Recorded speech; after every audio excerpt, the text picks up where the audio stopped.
Hallelujah, hallelujah. सूत्रसहित 94 मध्ये 11 ते 15 वचन पर्यंत जा.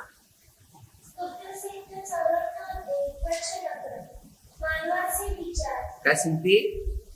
मानवाचे विचार ते वायफळ आहेत, ते परमेश्वर जाणतो.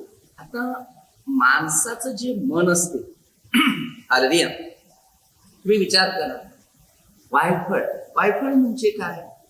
नाही त्या गोष्टीकडे लक्ष आणि ते विचार केले जातात जे विचार स्वर्गाकडे, वरील गोष्टीकडे आपलं मन लावा, पृथ्वीवर गोष्टीकडे मन लावू नका. प्रभूचं वचन आपल्याला हे शिकवतं. मग पृथ्वीवरच्या गोष्टीकडे जास्त लक्ष आहे आणि आपण या पृथ्वीमध्येच राहण्याचा जास्त वेळ आणि समय घालवतो. पण आपला जो आत्मा आहे तो युगाने युग तो जिवंत आहे आणि तो आत्मा कधी मरत नाही. आता प्रभू येशू ख्रिस्ताने योहान 14:2 मध्ये ते वचन दिलेले, मी तुमच्यासाठी जागा तयार करायला जातो. आणि त्यानंतर प्रभू येशू मध्ये 5:8 सांगते, जे अंतःकरणाचे शुद्ध ते धन्य ते देवाला पाहतील. ज्या माणसाचं मनाला पहिली जागा कशी आहे?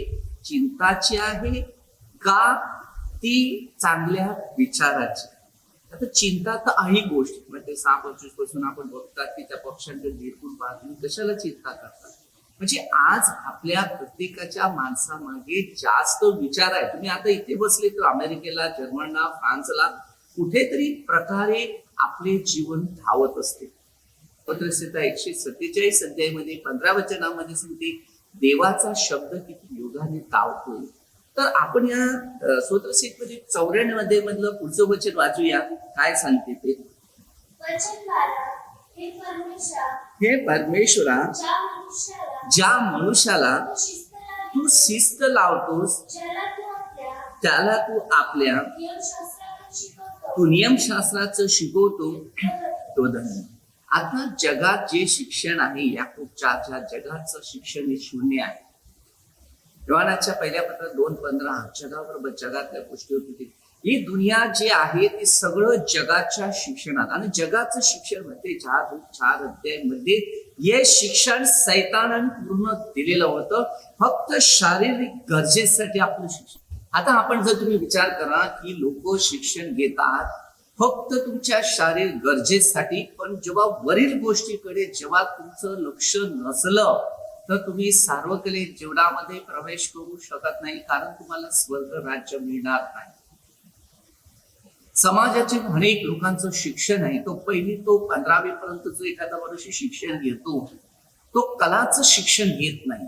आता जर 1ली आणि 2री, 3री, 4थी पर्यंत जरी मिनिमम मुलगा जर असला, तो मुलगा आता मराठीमध्ये लिहिलेला आहे इकडे, येशू प्रभू, 10:9 वचन, येशू प्रभू असं मुखाने कबूल करशील, अंतःकरणात विश्वास ठेवशील तर तुझं तारण होईल.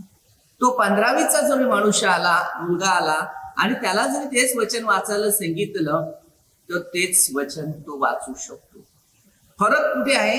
हा तो 4थीचा मुलगा आणि फरक आहे 15वीचा मुलगा. याच्या वयामध्ये 15व्या वर्षापर्यंत आज जर 15वी शिक्षण घेत आहे आणि छोटासा मुलगा असेल, कमीत कमी जर 5 वर्ष ती आणि 4 वर्ष ती 9 वर्षाचा तो मुलगा.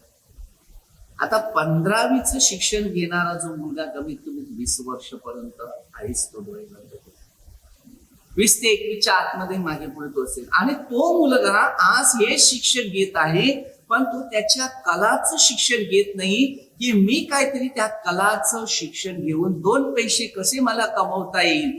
फक्त एवढंच मला माहिती आहे, माझ्या आई वडिलांनी मला कष्ट करून द्यावे आणि त्याचे पैसे मी घेऊन ते कष्ट घ्यायच्या अगोदर आज समाज कुठे चाललेला आहे तुम्ही स्वतः विचार करा. एबीसी क्लासमध्ये 6 आणि 4 मुलांना प्रभूचे शिस्तीत व शिक्षण होणार.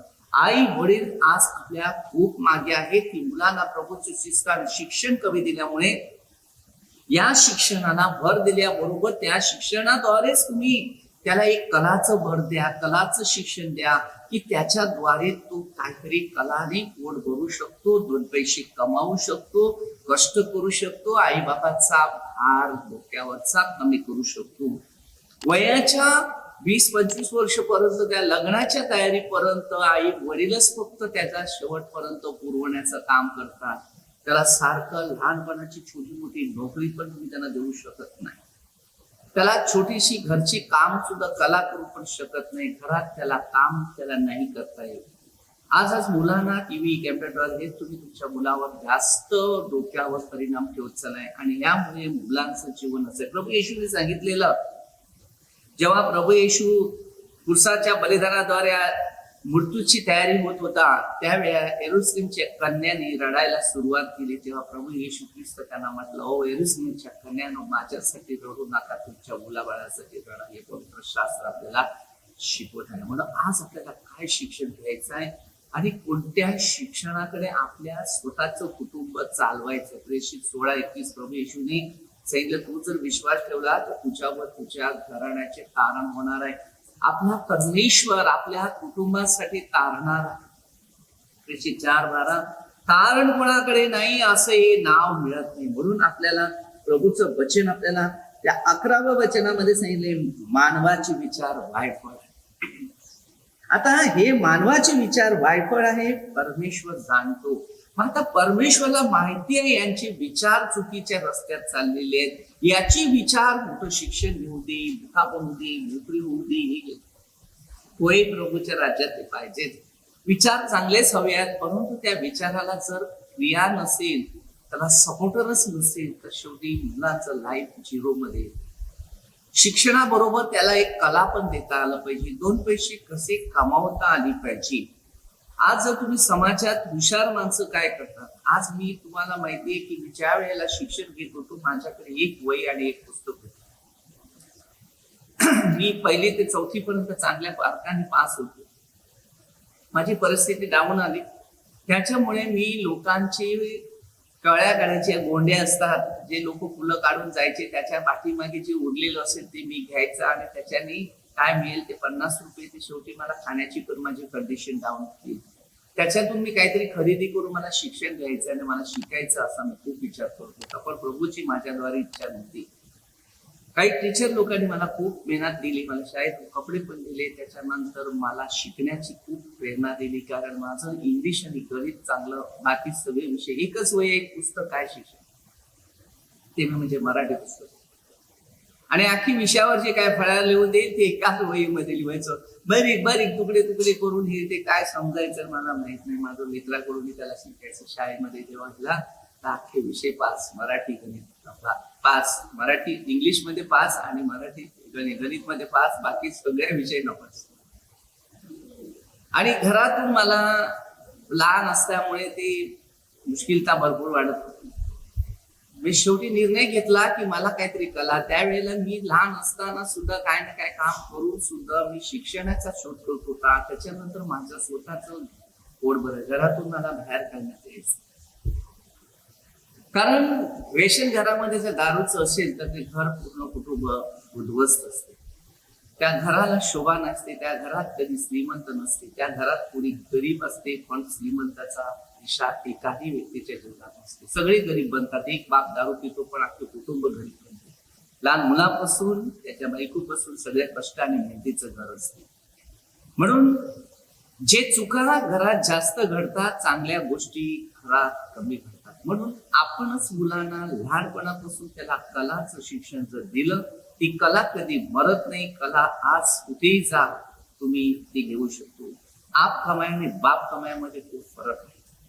बापाचा पैसा मुलाला दिल्यावर ताप बोलतो, कारण लहानपणापासून मुलांना आपण धार्मिक शिक्षणायोगे मुलांना पैसे दिले, खायला दिले, वस्तू दिली, धाव मारण्याचं काम करतात आणि मुलं पटकन पळून जातात.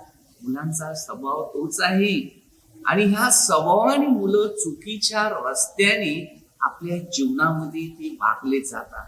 आज तुम्ही स्वतः मुलांना बिघडवण्याचं काम असते ती म्हणजे आई वडील. त्याला आप कमाई नाही तर बाप कमाई काय ते नाही, तर आप कमाई कशी करायची ते शिकवून त्यांना धार्मिक शिक्षणाकडे, आपल्या जीवनात कशी वाढ करता येईल याच्याकडे पहिलं समावाद शिक्षणाने मार्गदर्शक करतात. आज मी आप कमायामध्ये समज आलं तेव्हा मी माझ्या आई वडिलांसाठी सर्व काय केलं. आज समाजासाठी पण मी सर्व काय करतो ते फक्त एकाच नावाने, ते प्रभू येशू ख्रिस्ताच्या नावाने. म्हणून सगळ्यात महत्वाचे आहे ते प्रभू येशू ख्रिस्ताचं राज्य. हे जगात पहिलं मिळवामध्ये साथ देते, जिंदगी तुमची बदलून जाईल. जे खरं प्रेम आहे ना, तुम्ही सगळ्या जगामध्ये येशू ख्रिस्तावर पहिलं प्रेम करा आणि येशूच्या प्रेमाचा अनुभव घ्या. आणि त्यानंतर मी तुम्हाला सांगतो तुमच्या सर्व गरजा, तुमच्या सर्व इच्छा परमेश्वर पूर्ण करेल. कारण आपला पहिल्यामध्ये शरीर पाप नाही, आपण पापी आहोत असं नाही समजायचं की कोण पवित्र आहे. सगळी पण पापी आहे. किती सुद्धा 24 मध्ये आमच्यासारखे धार्मिक दिवसातून 7 वेळा पाप आहे. बालपणामध्ये आपल्याला समजत नाही काय चोरी असते काय नाही, कोण शिकवणारे पण नाही. समाजात शिक्षण हे नाही मिळत, पाप कसं सोडावं, पापातून बाहेर कसं जाणं, हे समाजात शिक्षण नाही मिळत. फक्त हे पवित्र शास्त्र, येशू ख्रिस्ताचं जे पवित्र शास्त्र आहे, बायबल म्हणतात त्याला, किंवा त्याला पवित्र शास्त्र म्हणतात. हे शिक्षणानेच माणसाचं जीवनामध्ये संपूर्ण शिक्षण पूर्ण होते, बाकी कोणत्या शिक्षणाने परिपूर्ण होत नाही. आज मी कठीण परिस्थितीतून, गरीब परिस्थितीतून, सर्व परिस्थितीतून मी आज येशू प्रभूच्या चरणापर्यंत आलेला आहे. आणि प्रभूच्या नावामध्ये जितकं मला लोकांसाठी काही चांगलं करता येते ते मी शिकलो. माझं स्वतःच्या जीवनाचा अर्थ काय तो पण मला शिकायला मिळाला. आणि प्रभूमध्ये राहणं आणि प्रभूचं काम आणि प्रभूची सेवा काय करणं, प्रभूची इच्छा पुरी कशी करणं, हे पण मला एक शिक्षण मिळालेलं आहे. बोलणं कमी करा आणि काम करणं जास्त करा. बोलणं जास्त असल्यानं काम कोणतं होत नाही. कार्य करायला सुरुवात केली तर संकट आणि दुःख येतात. मला माहिती आहे की मार्क 4 अध्यायामध्ये 35 पासून वचन आहे, हे माझ्या जीवनामध्ये हमेशा मला एक सपोर्ट म्हणून देत असतो. आणि ते वचन म्हणजे असं आहे. त्यानंतर स्वतःचे 23 अध्याय दाविदाने सांगितलं मला काही कमी नाही, परंतु मलाही जीवनामध्ये प्रभूच्या नावात मला काही कमी नाही. आज मी जे काही सेवा करत आहे ते स्वर्गीय राज्याच्या बाबाच्या नावाने मी करतो. कोणाकडे एक अपेक्षा नाही मिळत, पाणी पिणं का चहा पिणं का नाश्ता घेणं का जेवण करणं काही नाही. माझ्या परिस्थितीमध्ये जे मला प्रभू देतो त्याच्यात मी खूप समाधान असतो आणि त्याच्याद्वारे प्रभूच्या शिक्षणात वाढत असतो. ही प्रभूची सुवार्थ आहे आणि प्रभूचा मार्ग आहे. ज्या परमेश्वरांनी मला जे जीवन दिले त्या प्रभूला मी हमेशा धन्यवाद देतो आणि प्रभूला रोजचं जीवन आणि आत्मा अर्पण करतो. आपल्या पापांचा भाग करणारा आणि पापांचा पश्चाताप करून आपल्याला मुक्ती देणारा फक्त एकच आहे, पवित्र शास्त्राप्रमाणे जीवनात आपला भाग घेणारा, तो म्हणजे प्रभू येशू ख्रिस्त. येशूची कृपा आपल्या प्रत्येकाच्या जीवनाला खूप महत्वाचं आहे. आणि ज्यांनी प्रभू येशू ख्रिस्ताचा खरोखर स्वीकार केला आणि त्याच्या हर एक समस्यामधून म्हणजे संकटातून आपण पार होत आहे ते येशू ख्रिस्ताच्या नावाने. आणि किती दुःख आले योहान 16:20 तरी त्याच्यातूनच तुम्ही पार व्हा. कारण म्हणते 5 अध्याय 11-12 मध्ये वचन दिले येशू ख्रिस्ताने, माझ्या नावामुळे निंदा होईल. योहान 15:18 मध्ये सांगितले, तुमच्या पूर्वी जे गेले त्यांनी माझा पण शेअर केलेला आहे तसं तुमचा पण, म्हणून त्याच्यात तुम्ही घाबरू नका. मी तुम्हाला मध्ये 28 अध्याय 19-20 वचनामध्ये बप्तिस्मा म्हणजे मी पिता पुत्र व पवित्र आत्मा तिने मिळून मी एकच आहे आणि मी तुमच्या बरोबर तुम्हाला शिकवलेलं त्या आज्ञामध्ये तुम्ही जर मजबूत असतील तर मी युगाच्या अंतापर्यंत तुमच्या जोडीला आहे. योहान 9:31 मध्ये मी पापी लोकांचा ऐकत मी जो देवाच्या इच्छेप्रमाणे वर्तन करतो मी त्याचं ऐकतो. आपण जितकं पाप कबूल करणार, 32 मनात जरी पाप कबूल केलं तरी तुमचं तुम्हाला मन हलकं करायचं असेल तर योहान मध्ये 20 अध्याय 23 वचन, देवाचे जे चांगले सेवक आहेत यांच्याकडे तुम्ही आपली मन व्यक्त करा आणि जे काही चुका झाल्या ते पश्चाताप करून मनापासून निर्णय घेऊन त्यांच्याशी बोला, ते तुमच्यासाठी मध्यस्थी करतील आणि येशू ख्रिस्ताच्या रक्ताने तुम्ही शुद्ध होतील. इब्रिकरास 9:22 रक्त वतल्या वाचून तुम्हाला कोणत्याच पापांची क्षमा होणार नाही. कारण इब्रिकरास 9:11-12 येशू ख्रिस्त स्वतःचं बलिदान बैल, वासरे आणि बकरी ह्याने नाही तर स्वतःच्या रक्ताने तो तुम्हाला जीवन दिले. म्हणून कोरिन्थीकरास पहिल्या पत्रात 6:19-20 वचन सांगते, तुम्ही मौलाने विकत घेतले म्हणून तुमचं शरीर देवाच्या राज्यात गौरवासाठी तयार झालं पाहिजे. आपलं येशूच परमेश्वर तारण करतात. म्हणून आपल्या समाजात एक घडण करण्यासाठी पहिलं मुलांना धार्मिक वातावरणामध्ये पवित्र जीवनाची दिशा द्या. तुम्ही तुमच्या मुलांना जर दिशा दिलेली चांगली जर असेल तर भविष्यात तुम्ही स्वर्गात तुमच्यासाठी पोरं आणि तुम्ही स्वर्गीय राज्यामध्ये एकत्र कुटुंब राहील. मार्क 3:33 मध्ये प्रभू वचन सांगते, देवाचं वचन ऐकणार पाळणार तीच माझ्या आई आणि भाऊ बहिणी. वचन पाळा तर आपले नातेवाईक आपल्याला समोर दिसतील. इकडे तर तुम्हाला पृथ्वीवर सगळे नाते दिसतील, मृत्यूनंतर आत्म्याने एक सुद्धा आपले नातेवाईक दिसणार नाही ना. आत्मे बघायचे असेल ते आत्मी नरकात फिरतील की ज्याने गुन्हे चुकीचे न वाईट कर्म केले. लूक 16:19 पासून. श्रीमंत दाखल्याचा अनुभव घ्या. प्रत्येक माणसाने गरीबाला, आजूबाजूला तुमच्या गरीब आहे, 4 चपात्या खातात, 3 खा. 1 चपाती आणि एक छोटासा एक चमचा एका कुटुंबात एकाही व्यक्तीला जर तेवढं दिलं तर परमेश्वर तुम्हाला सर्व देईल. काल मी परवाच्या दिवशी बोईसस एरियात चालत होतो गाडी घेऊन. त्यानंतर एक माणूस, राजस्थानचा माणूस, चालत चाललेला, जो सफाळ्याच्या आसपास एरियामध्ये मला तो भेटला. रस्त्याला जाताना वराईच्या आसपासला त्या ठिकाणी गेल्या वेळेला तर मला एक सुरतचा माणूस भेटला. त्याचे पाय एवढे सुजलेले, चपला आहे करून, शेवटी त्याच्या पाया चपला सगळं, तर रक्त निघायच्या तयारीत आलं. तेवढ्या देवाने मला पाठवलं, गाडीत बसवलं, नेलं त्याला, छत्री, चपला आणि त्याला जेवण आणि त्याला खायला, त्याला ज्या गावात जायचं होतं त्या ठिकाणी त्याला गाडी करून मी त्याला दिली आणि त्या गाडीचं भाडं भरपर्यंत आणि तो पोचला परमेश्वरच्या कृपेत. त्यांनी त्याच्यानंतर देवाचे आभार मानले आणि त्यांनी ह्या इमानी क्रेडिट कार्डचं कार्ड घेतलं ना. तो सांगते मी माझे पैसे कमवले ते मी त्यावेळेला अख्ख्या सुरतमध्ये हे काळाचा प्रचार केला. त्यांनी सांगितलं एवढं नको करू, तुझं काम देवाने केले त्याचे फक्त आभार आणि धन्यवाद. हेच तुझं जिंदगीचा सगळ्यात मोठा महत्व आहे की त्याने मला पाठवलं, मी माझी ड्युटी मी केली, मला काम दिले, मी करणार. तर प्रभू येशू ख्रिस्त म्हणजे 5 अध्यायामध्ये 17 वचनात सांगते की माझा पिता आजपर्यंत काम करत आहे, मी पण काम करत. माझ्या परमेश्वरने त्याचं काम बाकी होतं, मला पाठवले, ते मी काम करण्यास आले. त्याच्यानंतर हा राजस्थानी माणूस तो सांगते मी इथून जातो, गाडीत मला कोण बसवून घेत नाही जात. किती प्रयत्न केला तर मला त्याने मी थांबलो आणि त्यांना सांगितलं बाबा ये घे. तो एकदम चांगला व्यवस्थित होता आणि त्याला सांगितलं तू सांगते मी तिथे जातो, तिथून राजस्थानने परत येतो, पण मला कोणी आणत नाही. तर तो देवाच्या योजनेनुसार माहितीने कशासाठी जातो येतो, मी काही त्याला विचारलं नाही. मी फक्त एवढंच त्याला की बाबा हे जेवण आहे हे घ्या नका. तर देवाचे आभार मानले, त्यांनी सुद्धा देवाचे आभार मानले आणि सांगायला लागला की मला चहा प्यायला 10 रुपये. तर त्या चेहरा बघितला, काय तंबाखू गुटखा खाणारा माणूस नाही, मी देत नाही असे पैसे. तर विचार केला की हा माणूस एकदम म्हणजे चांगला आहे. तर प्रभूच्या दयेने त्याला उचलून 200 रुपये काढून दिले, हे बाबा घे आणि कुठेतरी लागला, भूक लागलं तर काहीतरी खात. आज परमेश्वराच्या कृपेने मग 3-4 डबे देऊन ठेवले त्याला, जाता जाता तुला कुठे भेटेल तिथे भूक लागेल ते खाच. कारण मनुष्य कमीत कमी भूक लागते तेव्हा चहा पिला तरी त्याच्याने पोट भरलं जाते. कारण मी या गरिबीतून गेलेला आहे. मला जेव्हा भूक लागायची तेव्हा मी काय करायचं, चहा नाही प्यायचा, मी घ्यायचा चणे आणि शेंगदाणे आणि पाणी. 10 रुपयाचे चणे घेतले, ते खाले ना, पाणी पिलं का आपाप माझं पोट फुगून राहायचं. म्हणजे अख्ख्या दिवसापर्यंत मी जेवण घ्यायचं. देवाने मला सगळं शिकवण दिले आणि या शिक्षणानंतर गरिबी काय आहे आणि गरजवंत काय हे फक्त मला कळते आणि त्याप्रमाणे मी प्रभूच्या इच्छेने, प्रभूच्या योजना काय त्याप्रमाणे चालण्याचा प्रयत्न करतो. तर मध्ये आपण 26-14 पासून जुदासने विश्वासघात केला. त्याच्यामध्ये प्रभू येशूने तेव्हा भोजन करताना एकच भाकर घेतली नाही, एकच केला.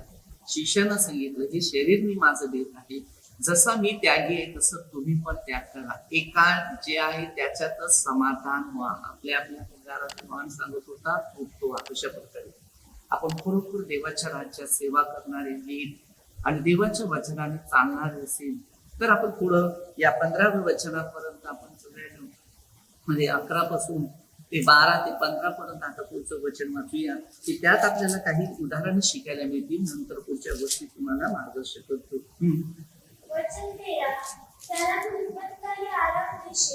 त्याला तू विपत्काळी आराम देशील तोपर्यंत दुर्जना करता हाच खंडित जाईल. म्हणजे तुम्हाला पापात, मार्क 9:42, जे पापात पडतात त्याच्यासाठी खाच खंडित जाईल. तुम्हाला विपत्काळी आराम, कारण तुम्ही चांगलं केलं तर शेवटला मृत्यू समय आरामाच्या परिस्थितीत तुम्हाला जीवनात शांतीचा अनुभव. जिंदगीमध्ये एकाच प्रेम करा, ते म्हणजे प्रभू येशू ख्रिस्त. हे खरं आहे. लूका 27 पासून वचन वाचलं तुम्हाला कळेल की देवाचं प्रेम काय. आपलं जीवन समर्पित करा. योहान 17:3 पासून देवाला समर्पण करा. देवाचं राज्य आपल्या जीवनाला किमतीचा वापर आणि सामर्थ्याची शक्ती तयार करा. मी येशूवर प्रेम करतो तर मला येशूच्या वाणीकडे चालायचं आहे, येशू पासून शिकायचं आहे. जितकं देवपित्याकडून म्हणजे आपला बाप आपल्याला शिकवतो तसं स्वर्गीय बाप आपल्याला चांगल्या गोष्टी शिकवतो. आपल्याला ना 10 मिनिटं असं 2 मिनिटं बसायला वेळ नाही की देव बाबा मला तुम्ही शिकवा ना, तुमच्या योजना काय. बाबा तुमचं आम्ही काम नाही केलं तर तुम्हाला राग येणार की नाही. आपल्या घरातले बाप आहे त्याचं काम नाही केलं 2 चढवते तो बिचारा, तर आपल्याला जरा पण चढवतो. इब्रिकरसमध्ये 12:4-5 पासून ते 6 पर्यंत दिले. ज्या प्रीती करतो त्याला शिक्षा पण करतो, पण तो एवढं नाही करतो. आपल्याला पुत्राप्रमाणे तो स्वीकारतो की आपण प्रभूमध्ये वाढावं, पापात नाही पडावं, पापातून बाहेर वाढावं, म्हणून तो आपल्यावर प्रीतीने शिक्षा करतो. त्याचं जीवन जे आपल्याला प्रभूने दिलेले ते नेहमी सांभाळायचं. सोदरसे 27 आपल्या आई बापाने सोडलं तरी तो सोडत नाही, लक्षात ठेवा. सोदरसे 33-13 तो आकाशातून पाहतो. सोदरसे 139 तो आपल्याला बसणं उठणं निसणं सगळं जाणतो. एवढं चांगला जगामध्ये अनुभव घेणारे आहेत ते परमेश्वरचं वचन आणि प्रभूचा नियम. ज्या स्वर्गाकडे आकाशाकडे 2-3 वेळा दिवसातून बघा तुम्हाला वाटत असेल किती मनाला शांती येते. आणि थोडं वस्तू हरवलेली असते ना, काय पडली त्याला एवढा शोध करताना, तर थोडा वेळ त्याला आकाशाकडे जरा बघा, कुठेतरी तुम्हाला काहीतरी एक अनुभव दिसला जाईल आणि मनाला शांती येईल. कारण मान खालीच असते, शैतानाची मान खालीच आहे. मग ते 4 अध्याय मी नेलं तेव्हा तर वरून तो खालीच दाखवतो. खाली बघ, खाली सगळं मला अधिकार दिला. प्रभू येशूला अधिकार दिला. मग ते 11:27 येशू ख्रिस्तच खरा कारण करता. याला कोणी हरवलं नाही. हा सर्व मोहावर विजय मिळवला तुम्ही, आणि मी जर मोहावर विजय मिळवले असेल आज आपल्या जीवनामध्ये शिका. आज आपण ख्रिस्तामध्ये रोमकरास 8:17 वचनामध्ये ख्रिस्तामध्ये आम्ही वारस आहे. दुःखाचं योहान 16:32 तुम्ही आपापल्या घरी जाणार, पण योहान 16:20 सांगते दुःख आले दुःख तुम्हाला आनंद करीत. तो की येशू आपला आनंद आहे. तर जो येशूचा आनंद आहे तो कोण आपला आनंद काढू शकतो. पुढे वचन घे काय सांगते.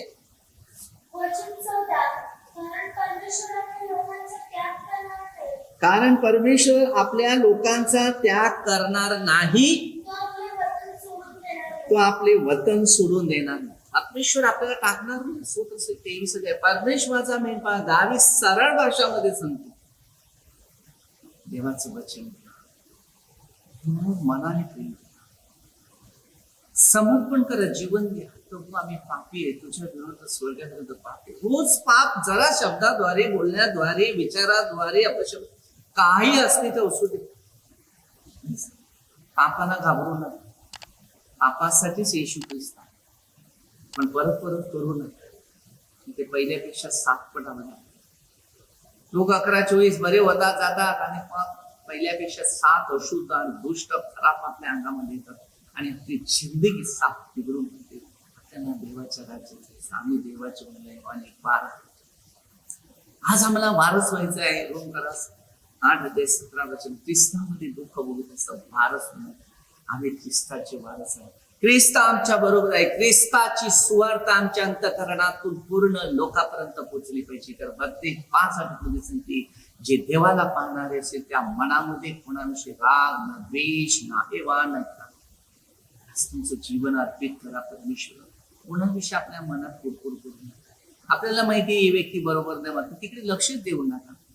बघा जिथे घाण आहे तिथे गाडीजवळ जाताना वास घेत बसतात का नाही ना. जे आपल्याला माहिती आहे व्यक्तीकडे आपल्याला चांगलं पटत नाही, याचं काही चांगलं समजत नाही, चांगलं थोडा वेळ घालवा, त्याला थोडे दिवस प्रार्थना करा आणि परत त्यांना एकदा बदलण्याचा प्रयत्न करा. जर पटलं तर पटलं. प्रभू येशू पापी लोकांसाठी, मग आपण पण पापी लोकांसाठी गेलं पाहिजे आणि त्या पापी लोकांना जीवन देण्याचं काम केलं. आज देवांचं काम काय हे शिक्षण घेणं आपल्याला गरजेचं आहे आणि आपण त्याला त्याच्या कृपेमध्ये कसं जीवन जगायचं हे शिकायचं. आणि वैसरमध्ये असंच करारपत्राची जमीन मिळवण्यास, गोरगरिबांना कमावून कसं खायचं काय करायचं हे शिकवण्यास एकाने माणसाने ठरवलं आम्हाला एवढे देईल आणि तुम्हाला मी तेवढ्यापर्यंत देईल. अचानक त्यांनी त्याच्यात काहीतरी विचार वेगळा केला. आम्ही थोडं काम केलं आणि नंतर तो सांगते नाही मला हे करायचं. मला काही कार्यकर्त्यांनी सांगितलं की आम्हाला करायचं नाही, सगळं राहू, कारण तू चुकवते. त्याची थोडी दारू होती. दुसऱ्या टायमाला मी गेलो आणि या माणसाला मी भेटलो. त्याला चहा बिस्किट दिली, संत्री घेऊन दिली खायला. हा मनुष्य खूप हुशार आहे, खूप शिकलेला आहे, खूप चांगला आहे, खूप मोठ्या घराण्यातला, पण त्याला दारूने मात्र त्याला फसवलं. तर त्याचे मी मनात सगळं होतं काय ते काढायला लावलं, मन फ्री ठेवलं. मला कमीत कमी त्याने 4-5 वेळा असं बोललं असेल, माझ्या घरात पावलं टाका, एक वेळा माझ्या घरात येईल, एक वेळा मी सांगितलं. 4 दिवशी मला देवाने सांगितलं मी दारू पिले, मला पण माहिती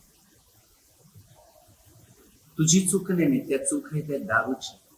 तेव्हा त्यांनी सांगितलं की माझं मित्र भरपूर होते, माझ्याकडे चांगला पैसा, चांगला काम करणारा, मी चांगल्या नोकरीला होतो, माझं सगळं गेलं. कोणी गेलं? दारून. ते मित्र नाही, ते शत्रू शैतानी आत्मा म्हणून तुझा फसवलाय आलेलं होतं. मी सांगितलं ते तू स्वतः कर, खूप चांगला आहे, माझ्याने सपोर्ट करताय मी करत.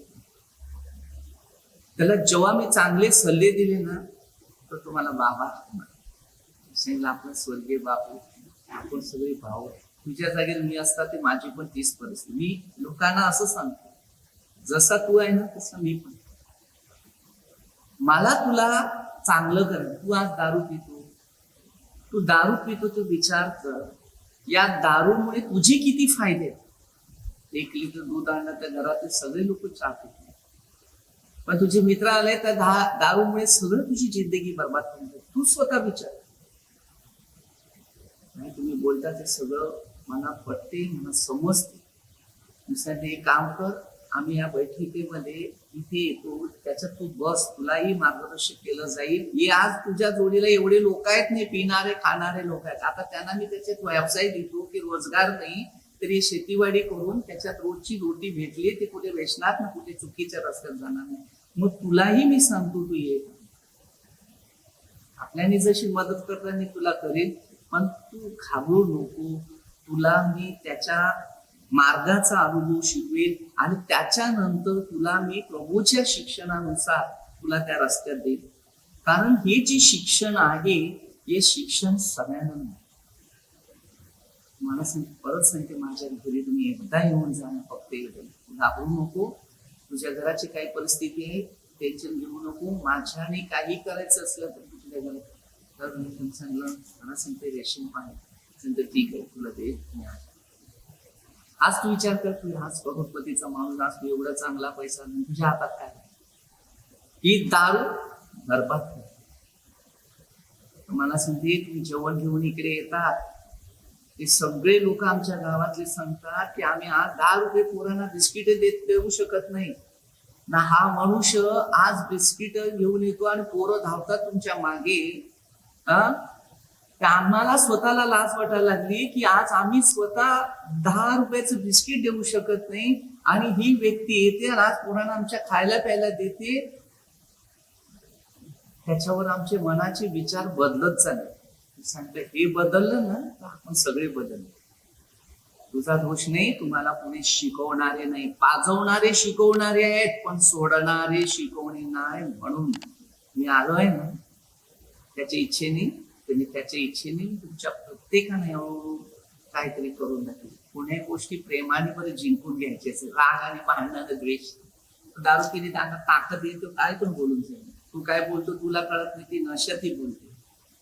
कारण तू जसा होता ना तसा मी दिवसाला बरं 6 बेर घ्यायचा. तू कोणाशी भांडण नाही केला. मी जाडा व्हावा म्हणून मी पितो, नाही काय जाडा झाला नाही, पण आज येशूमध्ये मी मात्र जाडा झाला. हे अनुभव माझ्या जीवनात मी सांगितलं की बिना पिणाऱ्या माणसाला जर परमेश्वर मजबूत बनवतो तर पिलेल्या माणसाची जी समज आहे त्याला बारीक करतो, त्याला कमजोर करतो, त्याला निराशात पाडतो, त्याला दुःखात पाडतो, त्याला समस्यात पाडतो, त्याला बर्बाद करतो, त्याला रस्त्यावर आणतो. दारूवाळ्याच्या घरामध्ये भांडी दिसणार नाही, चांदूळ दिसणार नाही, घराला पत्रे पण दिसणार नाही, घरात कपडे पण दिसणार नाही, त्या घरात कुत्रा कुत्रा त्याला कधी चावणार पण नाही, कारण तो दारू पियायला गेला तो पहिला पडायला जातो. तर त्याला वाटलं, कुत्र्याला वाटलं माझ्या अंगावर दगड मारायला येईल, कुत्रा पहिलाच पडतो. आणि दारोड्याच्या घरात कधी पण चोरी करणारा चोर येणार नाही, कारण त्याला माहिती आहे याची चोरी त्याने सैतानाने चोरी केली. तेव्हा दाद आहे, चोर ते तो चोरी होत आहे. अरे जिंदगीचं शिक्षण घ्या, जीवनाला काहीतरी परिवर्तन करून घ्या. प्रभू येशू ख्रिस्त आला तर धर्म परिवर्तन नाही तर कर्म परिवर्तन. त्या भावाला मी समजावून सांगितलं, त्याला खूप पटलं, त्याला खूप आनंद झाला. मी सांगितलं, जेव्हा तू ह्या रस्त्यातून बाजूला होशील तेव्हा मी सांगेल की मी तुझ्यासाठी काहीतरी चांगलं केलं, त्या परमेश्वरा तू धन्यवाद. तो आला ना, तो सगळ्यासाठी आला, जाती धर्मासाठी नाही. रस्त्या रस्त्याला तुला बार दिसतील, बिअर बार, बायकोला धरून अनेक ठिकाणी. काही लोकांचं जीवन जे आहे ते सत्याचं आणि मार्गाचं आहे, पण ते जीवन लोकांनी सत्याकडे ठेवलेलं नाही, असत्याकडे ठेवलेलं आहे. आज तुम्हाला एक माझ्याकडे कुणी एक व्हिडिओ पाठवलाय, त्या बिअर बारचं नाव असं दिलेलं आहे की आज समाज कसे आहे. तुम्ही विचार करा की आपण बोलतो ना बिअर बार, बायकोला दारू मार, या बाजूला लिहिलं नाही, पण अशा लोकांनी काही गोष्टी ठेवलेल्या आहेत आणि त्यांनी त्याच्यामध्ये काहीतरी त्याच्यावर एक दारूच्या नशाचं नाव काहीतरी वेगळंच टाकलेलं आहे. तर तुम्हाला सांगतो की प्रभूने जे काही गोष्टी दिलेल्या आहेत त्याच्या अगोदर वचन घ्या, मग तुम्हाला सांगते. वचन 15, न्याय नीतिमानाकडे वळेल आणि सरळ मनाचे सर्वजण काय करतील, ते अनुसरतील. बघा, आता तुम्हाला एक सांगते, या बिअर बारचं नाव लिहिलेलं आहे सासरवाडीचं बिअर बार. म्हणजे आज लोक तुम्ही बघू शकतात आणि याच्यामध्ये स्पष्ट दिलेलं आहे, हे कोणीतरी पाठवलेलं आहे. तर आज तुम्ही विचार करा, हे पण लोक अशा परिस्थितीत जीवन आहे, पण असं कुठे लिहिलेलं नाही तारण करता प्रभू येशू ख्रिस्त आहे तर त्याच्याकडे या. ते 11:28 पासून, नव क्रिस्ती भाराकांचे तुम्ही सर्व माझे. नशा देणाऱ्याचं प्रसार जास्त आहे, म्हणजे पृथ्वीमध्ये जास्त सैतानाची कृत्य जास्त आहे आणि देवाची कृत्य फक्त या बोटाच्या नखासाठी. म्हणून प्रभू येशूने सांगितलेलं आहे, तुमचा विश्वास मोरीच्या जरी दाण्या इतका असला ना तरी डोंगराला पण समुद्रात जा, की झाडाला तुटीला उठून समुद्रात जा. हा स्वतः विचार करायचा. येशूचा जरा जर एका गावात जर एक दाणा पडला ना गव्हाचा, तरी अख्खा गाव बदलून. आज जर तुम्ही नशासाठी अख्खी कुटुंब गावं घालवा लावलेले आहे.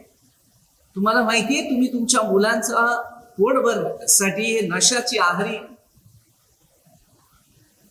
पण तुमच्या पोरांना किती आशीर्वाद येते का किती शाप येते ते थोडासा विचार करा.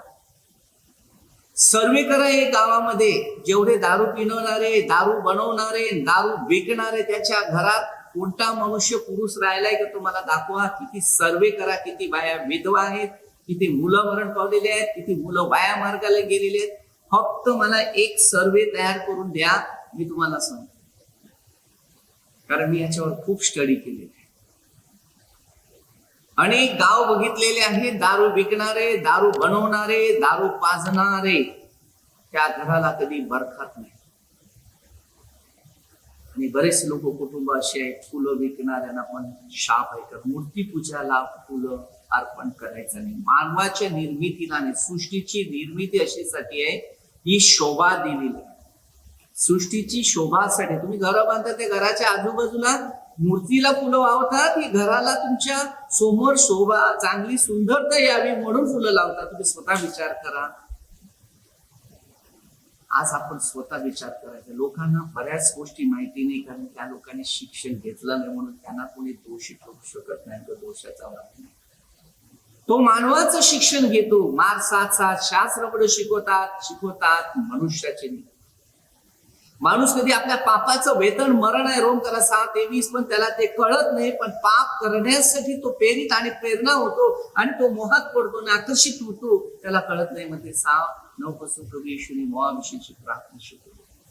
क्षमा आणि प्रेम, समाज जागत असं होईल. तुम्ही आणि मी जेव्हा लोकांना शिकवत मार्गदर्शन करेल. आज देशामध्ये अनेक लोक आहेत, चुका बघणारे आहेत, चुका दुरुस्त करणारे नाही. त्याने असं केलं, त्याने असं केलं, त्याने तसं केलं. एक वेळा मी नाळा सोपारा गेलेलो होतो आणि तिकडे एक कपडे घ्यायला खरेदी करायला, त्यावेळेला तिथे एक मुलगा सिगरेट पित होता. बाबा, या सिगरेटाने तुझा फायदा नाही, तुझ्या स्वतःच्या शरीराचं नुकसानाचा फायदा. हे शरीर तुझं जिवंत नको असं होईल. याच्याने सिगरेट पिल्यावर डांबर आतमध्ये बनते.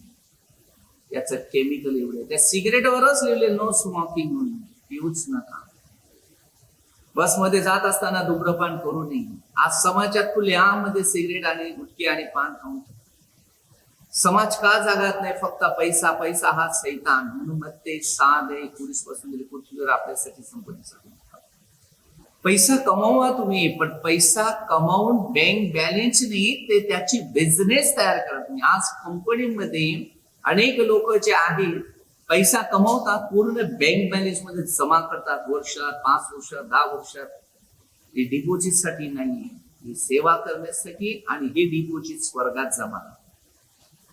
म्हणून मग ते 6:19-20-21 शेवटला माणसाचे पैसे राहणार नाही, तुमचे पैसे आपाप गायब होणार नाही. तुम्ही वचन ऐका, स्तोत्र संहिते मध्ये स्पष्ट दिलेले 15:4-5 एशियात 18:13 पासून दिले. असा मनुष्य वाचणार नाही. हे काळ आजचा पैसा जमा करायचे नाही, हा काळ स्वर्गात जाण्याचा काळ आहे. आपल्या जवळ असले गरजवंतासाठी मदत करा, पृथ्वीवर काहीच ठेवू नका. हे पैशामागे मनुष्य मोहात पडतो आणि पैसा पैसा पैसा करून स्वतःच्या जिंदगीचा आवाज कमी करतो. स्वतः विचार करा, पैसे तुम्ही कमावून कुठे ठेवणार? बँकेत ठेवणार, पेटीत ठेवणार, कुठे कपाटात ठेवणार, कुठेतरी लपून ठेवणार. पण तुम्हाला रात्रभर झोप येणार का? थोडासा विचार करा. जा रस्त्यावर पडलेले लोक कसे गावात, त्याला मच्छर नाही चावत, काय नाही. आपण एवढे मोठे बंगले बांधतात, त्याला मच्छर चावते, हे करते ते करते. चाल पंखा आहे, एसी आहे, काय नाही, झोप नाही. मनाला एसी नाही तर अंतकरणामध्ये साप नाही, मध्ये 5 आहे, तर त्याला झोप कशी? आम्हाला पण झोप नाही. एवढं कार्य ते केलंच पाहिजे, असं केलं पाहिजे. आज मला सांभाळतो, मी लोकांना सांगतो. आज मी कोणाकडे 200 पैसे कोणाकडे मागत नाही. कोणाला तरी विचार जाऊन बघा, कोणाकडे पाणी, चहा, नाश्ता काही मागत नाही, खात नाही. पण माझा परमेश्वर मला त्याच्या कामासाठी मला पूर्ण करतो. हे माझं सत्य आणि प्रामाणिक आहे, मी तुम्हाला सांगतो. आज या मंदिरात एक टोपलं केलं. रस्त्यावर लोकांना मिळणारे वेडी बागडे असतात, त्यांना विचारणे, जेवण, खाणं, पिणं. भाग्याचे दिवस आहेत परमेश्वराने आपल्यासाठी केले. मी येशूला सांगतो, अरे मी पापी नाही, माझ्यावर एवढं कसं केलं? जगाच्या लोकांना थोडी सावध राहा आणि खरोखर जिंदगीत स्वर्गात जायचं असेल तर थोडं प्रश्न करा. स्वर्गात हे जीवन आपल्याला कधी सोडून देईल नाही. जेव्हा आत्मा गेला तर काय नाही, हे सगळं मातीचं आहे. या मातीत स्तोत्रसंहिता 49 दिल्या, मेल्यावर थाटपाट काय करू नका. करायचं ते अगोदर करा, की जिंदगीमध्ये काहीतरी काम आहे. मरायच्या अगोदर केला तर पाठीमागे आपल्याला माहिती, हजारो लोक आशीर्वाद देतात. त्यांना देवाचा शब्द सांगायला लाजू नका आणि पटकन बोलू नका. लोक सांगणारे, सुवार्थ सांगणारे, लगेच तू बाप्तिस्मा घ्यायला लागे, तू बाप्तिस्मा घेतला ना का तू ख्रिश्चन होईल, तेव्हा तू स्वर्गात जाईल. असं काही नाही बायबल मध्ये लिहिलेलं. पाप कबूल कर, पश्चाताप कर, स्वर्गात जा. मागे 15 काळ कधी येईल तेव्हा माहित. जो माणूस आता मरायला चाललेला आहे ना, त्याला जर तुम्ही सुवार्थ सांगता, याकोबाच्या पत्रामध्ये आपण बघतो 5व्या अध्यायामध्ये 16 पासून त्याची प्रार्थना केलेली, नीतिमानवाची प्रार्थना मेलेल्यातून उठली. मग ते 3रा अध्याय 11 पासून दिलेला आहे. तुमचा बाप्तिस्मा पवित्र आत्मेने अग्नीने करील, येशू ख्रिस्त. खोटे ख्रिस्तीने खोटे संदेश बोलू नका. स्वर्गाचा अधिकार फक्त येशू ख्रिस्ताच्या हातात आहे. मग ते 10:28 मरणाच्या आणि अधोलोकाच्या किल्ल्या प्रभू येशूच्या हातात आहे. आज आपल्याला शिकायचं आहे प्रकटीकरण 1:17-18 वचन. म्हणून त्यांनी सांगितलं मग ते 10:28 मध्ये नरकात जायचंय ते स्वर्ग. आपला आत्मा आणि शरीर या दोघांचा नाश न व्हावा. पवित्र शास्त्राचं एक वचन घेऊन आपल्याला सर्व दुनिया मिळते असं नाही. बाप्तिस्माचा अर्थ आहे ख्रिस्ताची जाणीव करणं. परमेश्वर कोण होता, सृष्टी कशी निर्माण केली, पुत्र कोण होता, कोणासाठी सहन केलं, कोणाला हरवलं, कोणाचं नुकसान केलं, कोणाचं चांगलं केलं हे दाखवण्यासाठी आलं.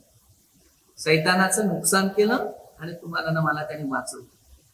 तो पापी लोकांचं तारण करण्यासाठी, सैतानाला हरवण्यासाठी आला ना. सैतानाने मानवाला पैशाचा आणि धनाचा मोह देऊन त्यांनी खरेदी केली. तुम्हाला जर मत्ते 27:50 पासून जर वाचलं ना, येशूचे लोक सैतानाने भुरळ घातलेले, मोहात पाडलेले, त्यांनी सोडलं आणि पवित्र स्थानात नगरामध्ये पोहोचले येशूच्या मरणाने. येशूच्या द्वारे आमचं मरण नाही, येशूच्या द्वारे आमचं जीवन व शांती. एका येशूच्या अनुभवाचा अनुभव घ्या, त्यांचा प्रेमाचा. आज समाज बाप्तिस्माच्या शोध. लहान मुलाचा बाप्तिस्मा, त्याला काय माहिती नाही, त्याचे आई बाप माहिती. मधीन आणि पदरी शिकवणारे ते सुद्धा तसेच आहे. त्याला कधी स्वतःलाच माहिती नाही अंधार उसळणं वाढण्यात येते. काय समज चाललेली नाही. पवित्र शास्त्राची कुणी स्टडी केलेली नाही. म्हणून लोक 11:52 मध्ये दिली. ज्ञान घेतला ना, ज्ञानाच्या किल्ल्यात माणसात शास्त्र म्हणून शिकवतात मनुष्याचे नियम. ते माणसाची नियम प्रभूला नाही आवडत. हे ज्ञान शास्त्र वाचा आणि पवित्र आत्म्याला सांगा, मग ते 22 तो तुमच्यामध्ये बोलणार आहे. आपण पापी आहोत. आपल्याकडे काय एक नशिबान आहे की प्रभूने आपल्या तोंडामध्ये शब्द. हिरम्या 1:9 वचन मध्ये असेल, मी तुझ्या मुखात मी आपली वचन. प्रभूने सांगतो तुमची इच्छा कधी माझ्याने पुऱ्या नाही. मला फक्त तुमची इच्छा पुऱ्या करायची. जिंदगीचं इतकं वर्ष आम्ही आमच्या इच्छेने, आम्ही सगळे खोटे आणि लबाड लोक. तेव्हा 8:44. कारण मग ते 6:9 पासून सांगितलं तुझे इच्छेप्रमाणे बोलतो. तुझी इच्छा इथे करायला आला का माझी इच्छा. देवाकडे मागतो काय टेनिससाठी 4 अध्याय वाचलं तर तुम्हाला काय करायचं. देवाकडे असं मागा की देवाने आमच्यासाठी काहीतरी केलेलं आहे, तर मला सुद्धा देवासाठी काहीतरी केलं. आम्ही ख्रिस्ती आहोत. गळ्यात क्रॉस आहे. मी ख्रिस्त आहे. माझ्या आता सोन्याचा गळ्यात क्रॉस आहे. मी ख्रिस्ती आहे. मला ख्रिस्त नाही. मग ते 5:16 ख्रिस्त बघायचं असेल ते तुमची कर्म वागा आणि त्या कर्माप्रमाणे वागा. ख्रिस्ती लोकांमध्ये शिकवण दिलेलं आहे पाप न करणं. ख्रिस्ती लोकांमध्ये दारूचा अड्डा, सगळं वाईट कर्म, सर्व हे जे वाईट आहे ते फक्त ख्रिस्ती लोकांमधून सैतानाने सगळ्यांना आकर्षित केलं. म्हणून 44 लिपी त्याची आकर्षिली आहे, कोणीच त्याच्याकडे नाही. तर आपण एक शिक्षक घेऊया. तर त्याच्यानंतर एक पवित्र आत्मा मिळवण्यासाठी आपल्याला एक काम आहे, ते म्हणजे मत्ते 5:8 मन साफ करा. पाप आपल्या शरीरात ठेवायचं नाही, तेव्हा आपण देवाला पाहतो. जर आपल्या शरीरात पाप आहे तात्पर्यंत आपल्या शरीरामध्ये देव नाही भेटणार. पाप काढलं देव भेटेल आणि देवाचं सामर्थ्य. आपण छोटीशी प्रार्थना करूया. पहिलं प्रथम प्रार्थना अशासाठी करूया की जे खोटं बोलणारे लोक आहेत त्याला सत्याचं शिक्षण मिळवणार. 32 सत्य त्यांना समजेल, सत्य त्यांना बंधनातून मुक्त करेल.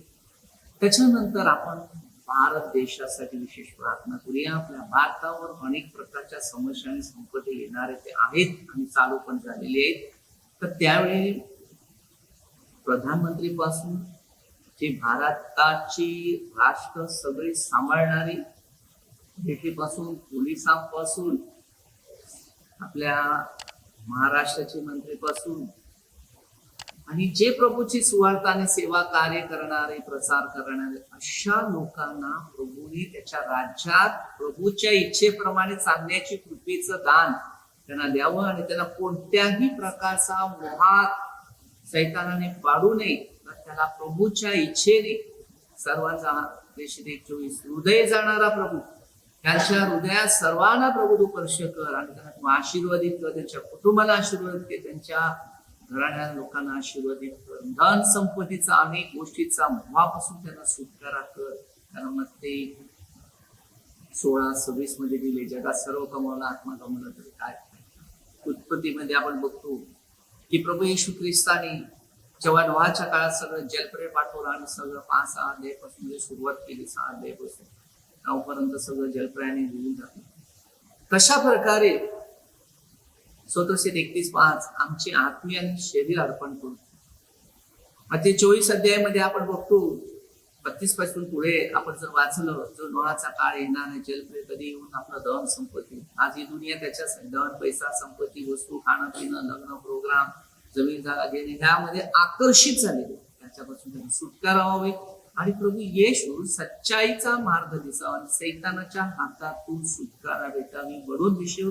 प्रभू तुमच्या नावाने मी प्रार्थना करतो, सर्वांचा हृदय जाणा तोच प्रभू आहे. आम्ही गुन्हेगार आहोत, आम्ही पापी आहोत, आमच्या सर्व पापांची क्षमा कर आणि या पृथ्वीमध्ये खरोखर गरजवंत आणि गरीब लोक आहे, नगरी दुले पांगळे अशा लोकांना प्रभू प्रत्येकानं ज्यांना खायला प्यायला नाही तुमच्या नावाने मिळावं आणि तुमचा गौरव आणि स्तुती सदा सर्व म्हणते. 5 वेळा आमची सत्कर्म करून तुझे गौरव असावे ही प्रार्थना येशूच्या नावाने करतो. आम्ही सर्वांवर प्रभूचा आशीर्वाद देतो.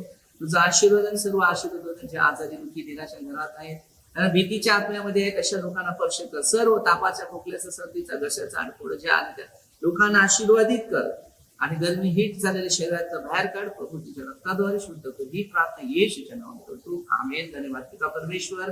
स्तुती. आमेन. धन्यवाद.